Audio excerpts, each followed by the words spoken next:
அயோத்தியிலே ராமர் கோயில் திறப்பு விழா என்பது ஒரு வரலாற்று சிறப்புமிக்க நிகழ்வு. அதை பற்றி இன்றைக்கு தமிழக முதல்வர் அவர்கள் ஒரு தவறான கருத்தை பதிவு செய்திருக்கிறார்கள். ஆகம விதிகளுக்கு உட்பட்டே அயோத்தியிலே ராமபிரான் கோயில் திறக்கப்பட்டிருக்கிறது. அதன் அடிப்படையிலேயே லட்சக்கணக்கான மக்கள் தரிசனம் செய்ய தொடங்கி இருக்கிறார்கள், மன நிம்மதி பெறுகிறார்கள். ஆனால் தமிழகத்திலே ஆட்சி செய்யும் திராவிட முன்னேற்ற கழகத்தினுடைய அரசு விளம்பரத்திற்காக அவசர கோலத்திலே அவசர கதியிலே கிளாம்பாக்கம் பேருந்து நிலையத்தை திறந்த காரணத்தினால் தினம் தினம் பல்லாயிரக்கணக்கான மக்கள் அவதிப்படுகிறார்கள் என்பதை இங்கே நான் குறிப்பிட விரும்புகிறேன். மேலும் சட்டப்பேரவை நிகழ்வுகள் பாராளுமன்றத்தைப் போலவே முழுமையாக ஒளிபரப்ப வேண்டும்.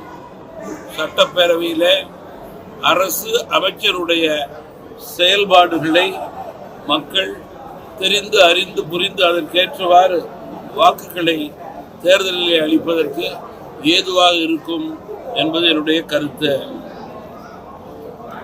பெண்களுக்கான ஒரு திட்டத்தை கொண்டு வருவதாக என்ன சொல்லியிருக்காங்க தமிழக அரசு? மகளிர் கொள்கை குறித்து தமிழக அரசு பேசியிருக்கிறது. மகளிருக்கான பெண்களுக்கான திட்டங்கள் தமிழகத்திலே புரட்சி தலைவியின் தலைமையிலே தான் மற்ற மாநிலங்களை ஒப்பிட்டு பார்க்கும்போது அதிக அளவிலே இருந்ததை நான் இங்கே நினைவு கூற விரும்புகிறேன். 1000 ரூபாய் கூட மகளிருக்கு முழுமையாக இன்னும் கிடைக்கவில்லை என்பதுதான், அதிலே பாகுபாடு இருப்பதுதான் தமிழக ஆட்சியாளருடைய உண்மை நிலை.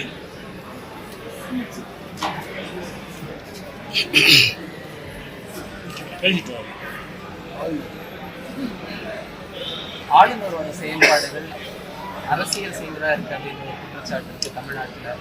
ஆளுநரை பொறுத்தவரையிலே தன்னுடைய அதிகாரத்துக்கு உட்பட்டே தன்னுடைய செயல்பாடை செய்து கொண்டிருக்கிறார். காழ்ப்புணர்ச்சி அரசியலின் காரணமாக அரசு அவர் மீது வழிபடுவது சரியாக. ராமர் கோயில் கட்டுறதுக்காக தலித் மக்கள் கொடுத்த பணங்கள்லாம் திருப்பி கொடுக்கப்பட்டதா தகவல் வழியா இருக்கு. 100% தவறான தகவலை யாரும் பரப்பக்கூடாது. கோவில், மசூதி, ஆலயம் இவைகள் எல்லாம் நம்முடைய நாட்டினுடைய பாரம்பரியம், கலாச்சாரம். ராமர் கோயிலை போல ஒரு மசூதியும் ஆலயமும் வரலாற்று சிறப்புமிக்கதாக திறக்கப்பட்டது என்றால் அது வரவேற்கத்தக்கது, வாழ்த்துக்குரியது. இதுதான் தமிழ் மாநில காங்கிரஸ் கட்சியினுடைய கருத்தாக இருக்கு. மத்திய அரசோட இணக்கமா சொல்லியிருந்ததா மாநில திட்டங்கள் நிறைவேற்ற முடியும் அப்படின்னு சொல்றாங்க. திராவிட மாடல் என்ற போர்வையில் ஒரு வேஷம் போடுறதா டிடி தினகரன் குற்றச்சாட்டு பண்றாரு. இந்தியாவுக்கே ஒரே மாடல் தான், நேர்மை, எளிமை, தூய்மை, வெளிப்படைத்தன்மை. அந்த மாடல் இருந்தால் வளமான தமிழகம், வலிமையான பாரதம் ஏற்படும். அந்த மாடலை கொடுத்தது பெருந்தலைவர் காமராஜர். இன்று அதை பாரத பிரதமர் மத்தியிலே பின்பற்றுகிறார். வேறு எந்த மாடலையும் மக்கள் ஏற்றுக்கொள்ள தயாராக இல்லை. ஏனென்றால் அதிலே நேர்மை, எளிமை, தூய்மை, வெளிப்படைத்தன்மை இல்லை. நாடாளுமன்ற தேர்தல் குறித்து தொடர்ந்து என்னுடைய சுற்றுப்பயணத்திலே இயக்கத்தினுடைய மாவட்ட, வட்டார, நகர ரீதியாக கருத்துக்களை கேட்டுக்கொண்டிருக்கிறேன். எங்களுடைய தமிழ் மாநில காங்கிரஸ் கட்சியினுடைய இளைஞர் அணி, மாணவர் அணி, அனைத்து அணிகள் மற்றும் மண்டல கூட்டங்கள் எல்லாம் தொடர்ந்து நடந்து கொண்டிருக்கிறது. தேர்தலுக்கு முன்பினுடைய மக்கள் சந்திப்பை அதிகரித்துக் கொண்டிருக்கிறேன். எனவே மக்களுடைய எண்ணங்களை பிரதிபலிக்கும் வகையிலே தொண்டர்களுடைய தலைவருடைய கருத்துக்கு ஏற்றவாறு உரிய நேரத்திலே அதிகாரப்பூர்வமாக கட்சி கூட்டணியை அறிவிக்கும். சார், ஆளுநர் நேற்று நேதாஜி சுபாஷ் சந்திர போஸோட பிறந்தநாள் விழாவில் காங்கிரஸ் வந்து சுதந்திர போராட்டத்துக்கு எதுவும் பண்ணலை, நேதாஜி சுபாஷ் சந்திர போஸ் தான் சுதந்திரம் கிடைச்சுன்னு சொல்லியிருக்காரு. அதுக்கு பல எதிர்ப்பு. சுதந்திர போராட்டத்திற்கு இந்தியர்கள் ஒவ்வொருவருடைய பங்கும் இருக்கிறது என்பதிலே யாருக்கும் மாற்று கருத்து கிடையாது.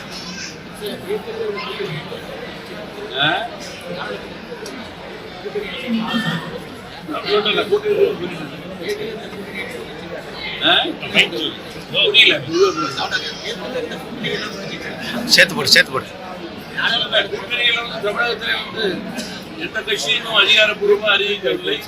தமிழ் மாநில காங்கிரஸ் கட்சி அதற்கு விதிவிலக்கு அல்ல. வரும் நாட்களிலே அதிகாரப்பூர்வமாக அறிவிக்கக்கூடிய நேரம் வரும். அதை தாமதம் இல்லாமல் தமிழ் மாநில காங்கிரஸ் கட்சி அறிவிக்கும். முதல்வரா உதயநிதியை வந்து நியமிக்கப்பட்ட ஒரு பேச்சு இருக்கு. இதை நீங்க எப்படி பாக்குறீங்க? உதயநிதி அவர்களை அறிவிக்கப்பட்ட ஒரு பெரிய பேச்சு இருக்கு. இதை நீங்க எப்படி பாக்குறீங்க? அதிகாரப்பூர்வமான செய்திக்கு தான் நான் பதில் சொல்லலாம். வதந்திக்கும் ஏசியத்திற்கும் ஜோசியத்திற்கும் என்னால் பதில் சொல்ல முடியும். ஐயா, திருச்சபைகள் மீதும் மசூதிகள் மீதும் வந்து காவி கொடி கட்டியிருக்கிறாங்க. இது வந்து அது போல கட்ட மாட்டார்கள், கட்டக்கூடாது. கட்ட மாட்டார்கள் தவறான செய்தி. ஏதாவது உதாரணம் சொல்ல முடியுமா உங்களுக்கு? நிறைய வீடியோஸ் இருக்குது ஐயா. சொல்லக்கூடாது, வீடியோ சொல்லக்கூடாது. நேரடியாக நீங்கள் உங்கள் வீடியோவில் உங்கள் தொலைக்காட்சியில் காமிச்சிங்கன்னா சொல்லுங்கள். நம்ம இந்திய நாடு வந்து மதம், இனம், மொழி இவையெல்லாம் சார்ந்து நம்முடைய கலாச்சாரம் வந்து வேற்றுமையில் ஒற்றுமை தான். ஒற்றுமை தான் முக்கியம். அதை யாரும் குலைக்கக்கூடாது. அதற்கு எடுத்துக்காட்டாக பத்திரிகை தொலைக்காட்சி தான் இருக்க வேண்டும். அண்மை செய்திகளை உடனுக்குடன் தெரிந்து கொள்ள இணைந்திருங்கள் எம் நாடு தொலைக்காட்சியுடன்.